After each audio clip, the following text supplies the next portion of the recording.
Cristo vence, Cristo reina, Cristo, Cristo impera. Cristo vence, Cristo reina, Cristo, Cristo impera.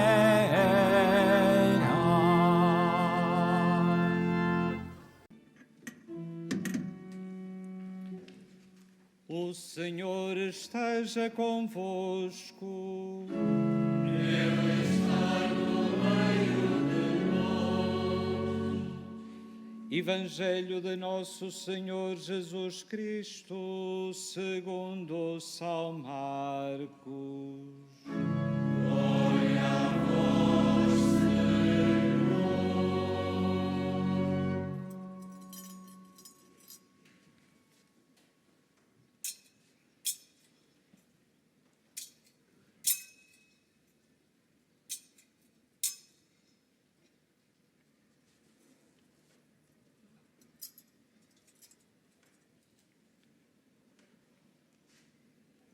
Passava Jesus através das searas num dia de sábado e os discípulos, enquanto caminhavam, começaram a apanhar espigas. Disseram-lhe então os fariseus: vê como eles fazem ao sábado o que não é permitido. Respondeu-lhes Jesus: nunca lestes o que fez David quando ele e os seus companheiros tiveram necessidade e sentiram fome? Entrou na casa de Deus, no tempo do sumo sacerdote Abiatar, e comeu dos pães da proposição que só os sacerdotes podiam comer, e os deu também aos companheiros. E acrescentou: o sábado foi feito para o homem, e não o homem para o sábado. Por isso, o Filho do Homem é também Senhor do sábado.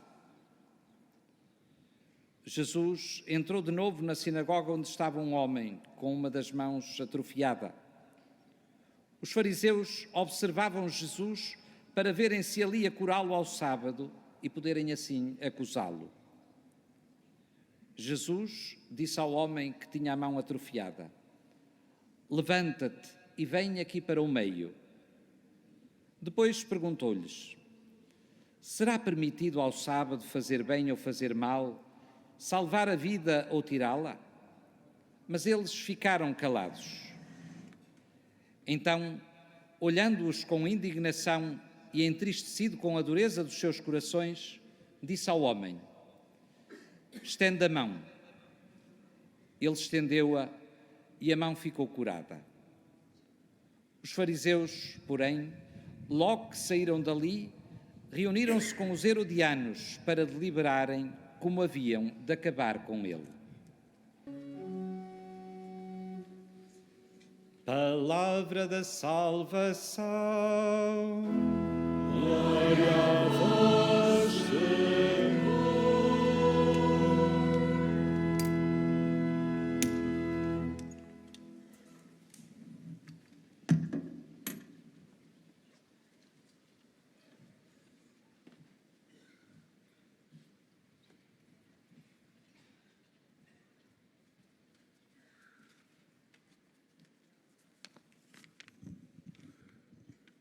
Caros peregrinos aqui presentes neste recinto de oração do Santuário de Fátima, ao que acompanhais a transmissão desta celebração através dos meios digitais, a palavra de Deus agora proclamada convida-nos a refletir sobre o modo como encaramos a nossa relação com Deus, a partir do modo como vivemos o dia consagrado ao Senhor. Vamos então por partes. O sábado, disto nos falava a primeira leitura e o Evangelho. O sábado era uma realidade santa para o povo de Deus, para o povo de Israel. Exprimia a senhoria de Deus sobre o tempo, oferecia um momento de repouso também àqueles que eram mais desfavorecidos ou explorados. Era sinal e memorial.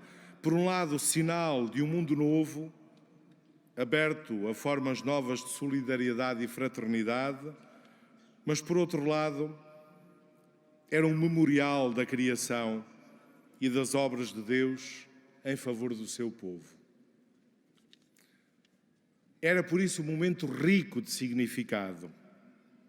E, contudo, o que nos diz a palavra de Deus é que até realidades mais belas e santas correm o risco de ser pervertidas.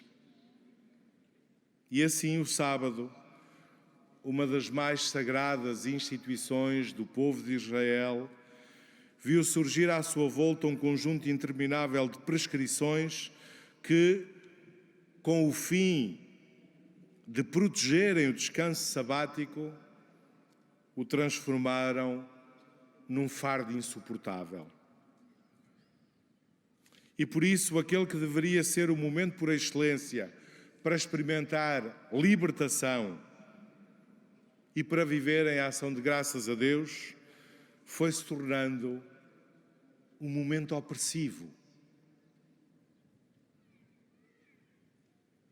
É isso que Jesus denuncia veementemente no Evangelho agora proclamado. A perversão de algo que era ótimo, que era bom, desejado por Deus. É interessante notarmos que Jesus não põe em causa nem o repouso do sábado, nem a reunião do povo de Deus na sinagoga para louvar o Senhor e para escutar a sua palavra. Não é isso que Jesus põe em causa. A provocação que ele dirige aos fariseus na sinagoga deixa bem claro o perigo que está em endeusar a norma, o perigo de absolutizarmos as prescrições, esquecendo tantas vezes o seu sentido, esquecendo aquilo que lhe estava na origem. Jesus deixa assim a descoberto o perigo do formalismo na nossa relação com Deus e uns com os outros. Isto é, o perigo de cumprirmos escrupulosamente a norma, perdendo completamente o espírito. A propósito do repouso sabático, o que Jesus questiona é a forma de entendermos a nossa relação com Deus. No fundo, aquilo que Jesus nos pergunta é se a nossa relação com Deus se resume a um mero cumprimento de umas tantas normas, se resume à observância de umas tantas prescrições, ou vai além disso. Ou é algo vital, que nasce de dentro, que brota do coração.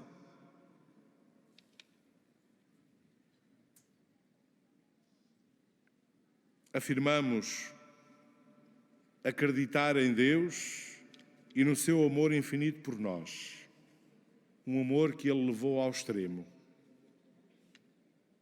Mas depois pretendemos muitas vezes relacionarmos com este Deus que nos ama até ao extremo, com base em normas e prescrições. Algo não funciona quando a equação se põe nestes termos. É que, de facto, a nossa relação com Deus não pode ficar resumida ou restringida à estreiteza da norma, ao rigor da lei, à inflexibilidade do que está prescrito.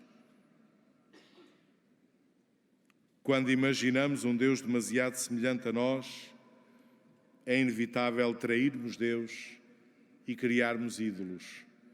E é isso que fazemos quando encaramos a nossa relação com Deus com base em normas, prescrições, preceitos. Por isso, as palavras de Jesus vêm questionar, antes de mais, o modo como nos relacionamos com Deus e, consequentemente, o modo como nos relacionamos uns com os outros. Aliás, era o próprio Jesus que no Evangelho punha isso em destaque. Jesus vem alertar-nos para o perigo de reduzirmos a nossa relação com Deus a um mero cumprimento de normas.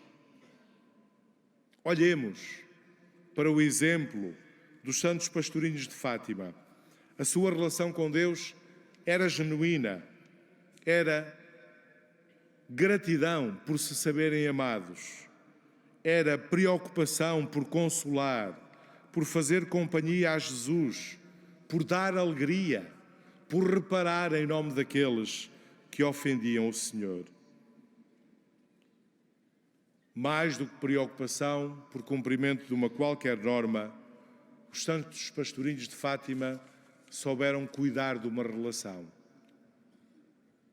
É isso a que somos convidados. Mas as palavras de Jesus no Evangelho levam-nos também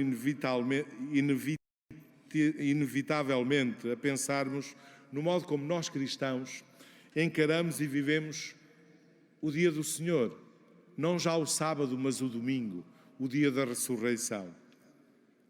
O domingo é um dos valores fundamentais da comunidade cristã, pois nele se concentram, como num sacramento semanal, a centralidade de Cristo, a sua Páscoa, a sua presença, mas também esta experiência comunitária de igreja que fazemos quando nos reunimos para celebrar a nossa fé e para escutar a palavra de Deus.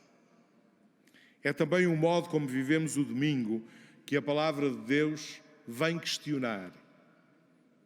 Tal como os contemporâneos de Jesus, também nós corremos o risco de nos atermos à letra da lei, ao cumprimento da norma, em vez de nos deixarmos orientar pelo seu sentido. E quando assim é, a participação na missa dominical torna-se apenas um preceito, o preceito dominical, que importa cumprir, mas que de facto não é encontro com Cristo vivo na Assembleia de Irmãos.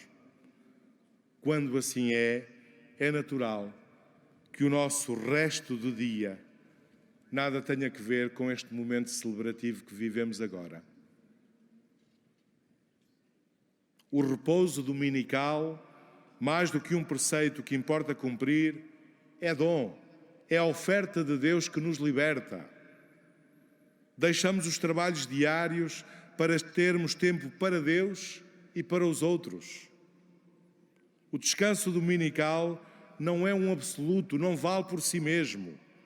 É sinal que manifesta a nossa dignidade humana e a nossa dignidade cristã. Orienta-nos para a relação com Deus e com os outros, sem formalismos que escravizam ou absolutizações que matam o espírito. Caros peregrinos, nesta Eucaristia, por intercessão de Nossa Senhora de Fátima e dos santos pastorinhos, cuidemos da nossa relação com Deus e peçamos ao Senhor que nos faça descobrir a beleza e a importância do domingo e nos leve a celebrá-lo condignamente.